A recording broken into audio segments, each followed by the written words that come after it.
স্বাগতম আপনাকে দেশ বিদেশ সংবাদ ডিবিএসে। প্রথমে শিরোনামগুলো। ঢাকা মাওয়া এক্সপ্রেসওয়েতে পাওয়া তরুণীর পরিচয় উদ্ধার। 21শে আগস্ট গ্রেনেড হামলার রায় আজ। অবশেষে সাইফুল হত্যা মামলা দায়ের করল পরিবার। মসজিদে মিলল 29 বস্তা টাকা। এবার বিস্তারিত।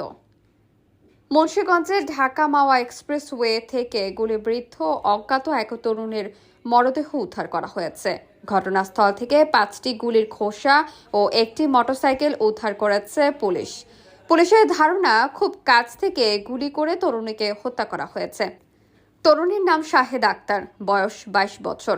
তরুণীর পরিবার তাকে শনাক্ত করেছেন।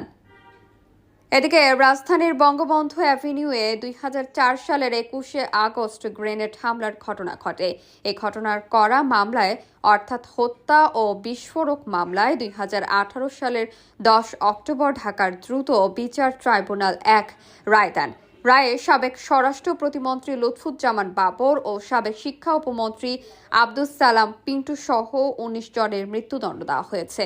এছাড়া বিএনপির ভারপ্রাপ্ত চেয়ারম্যান তারেক রহমান সহ 19 জনের যাবজ্জীবন ও 11 জনের বিভিন্ন মেয়াদে কারাদণ্ড ও অর্থদণ্ডের আদেশ দেন বিচারিক আদালত।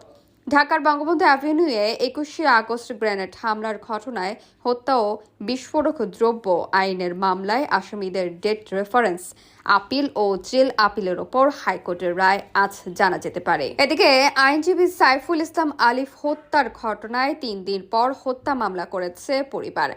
মামলায় 31 জনের নাম উল্লেখ সহ অজ্ঞাত আরও 10 থেকে 15 জনকে আসামি করা হয়েছে।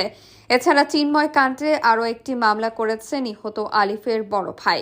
ওই মামলায় 500 জনকে আসামি করা হয়েছে।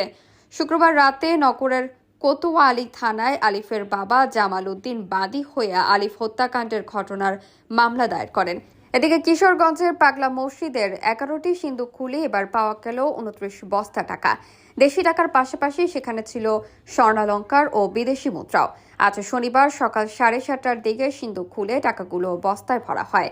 জেলা প্রশাসনের দায়িত্বপ্রাপ্ত কর্মকর্তাদের উপস্থিতিতে কড়া নিরাপত্তায় সিন্দুকগুলো খোলা হয়েছে।